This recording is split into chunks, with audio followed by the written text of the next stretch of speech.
শিক্ষার্থীরা উদ্বুদ্ধ হবে, আমাদের দেশ ও সমাজের সচেতনতা বৃদ্ধি পাবে।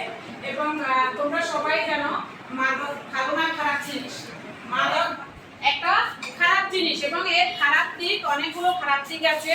এবং একদিকে যেমন আর্থিক ক্ষতি, অন্যদিকে তেমন শারীরিক মানসিক সব দিকে ক্ষতি। এবং একটা মাদক সেবী যে ফ্যামিলিতে থাকে, যে পরিবারে থাকে, সেই পরিবার, সমাজ এবং রাষ্ট্রের অভাবনীয় ক্ষতি হয়ে যায় এবং তার মেধার কোনো মূল্য থাকে না এবং সে একসময় পঙ্গুত্ব বরণ করে মানসিকভাবে এবং সর্বশেষে তার মরণ ব্যাধি বিভিন্ন রোগে আক্রান্ত হয়ে এই পৃথিবী থেকে বিদায় নেয়। তাহলে আমরা এই মাদককে কি আমরা কখনো হ্যাঁ বলবো? অবশ্যই না। এই জন্য আমরা মাদককে কি বলবো সবসময়? না।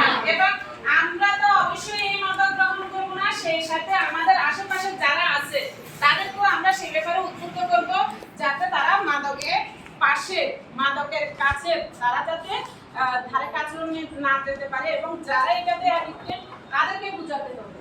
এবং অনেক ক্ষেত্রে দেখা যায় পরিবারের বড় ভাই বা বাবা এগুলোতে আসক্ত বা ওনারা ভাবছেন যে এটা আসলেই কিছু না। সেই ক্ষেত্রে তোমরা যারা আছো, সন্তানরা আছো, সেক্ষেত্রে তোমরা ওনাদেরকে বুঝাতে পারো।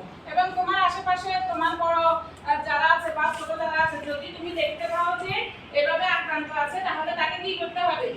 বুঝাতে হবে এবং মাদকের ক্ষতিকর দিকগুলো সম্পর্কে সবাইকে জানাতে হবে। তো আজকে আমরা মাদককে না বলুন